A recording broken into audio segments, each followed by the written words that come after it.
Just continuing on that line, there's a question, given the castes and the regional differences in languages in India, is there such a thing as an Indian identity? Well, I think there is an Indian identity, certainly. I think, we all have, when I wrote this book, Identity and Violence, a lot of people thought that the main point I was making is that we have many identities. But of course, we all know we have many identities. I mean, what is your nationality? Indian. I think most people, no matter which caste, will answer that. What language do you speak? What literature what poetry do you enjoy?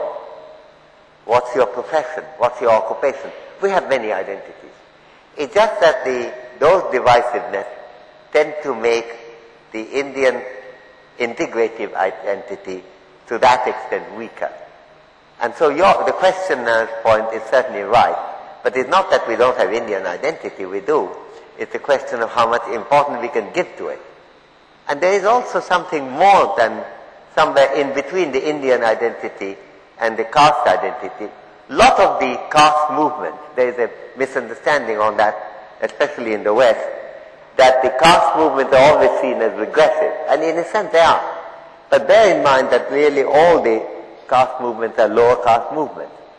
And as Jean Drèze and I discussed in a book called it was called India, Economic Development and Social Opportunity, and there was a companion volume of essays written by others. There's an essay by B.K. Ramachandran, where he talks about the role of the anti-upper caste movement in Kerala in fostering the culture of schooling and education.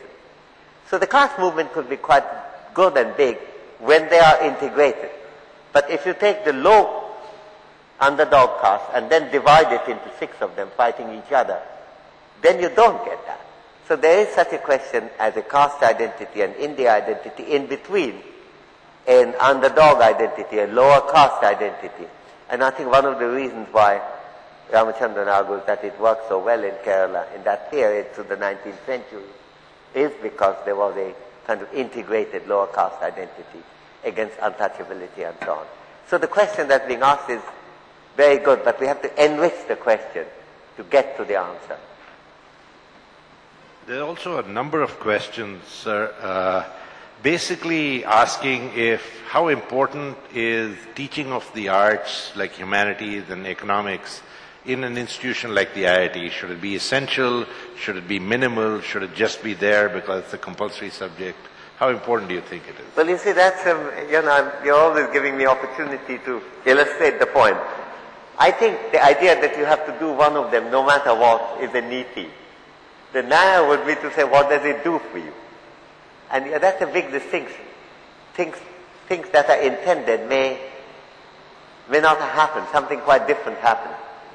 I remember as a child being amused by a story which I might share with people here about a very good considerate niti which produces a result which may have some problem. This is the case of a man who wins a lottery prize. And the telegram comes into the post office saying that he has got this, whatever it was, 10 lakhs of rupees, when that was a lot of money. And so the postman is going to take the telegram to this gentleman, and the postmaster comes and says, you have to be very careful, you have to break to him slowly because he has a heart condition. And if you tell him immediately that he has got this prize, he may have a heart attack and die.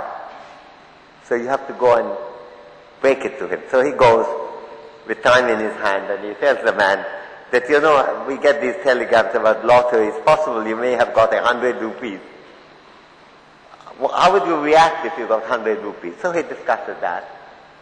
And then they said that, how would you react if you got 1,000 rupees?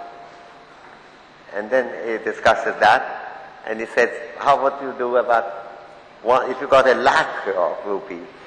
And this man is by that time beginning to lose his patience. He said, look, stop asking these silly questions. And he answers nevertheless.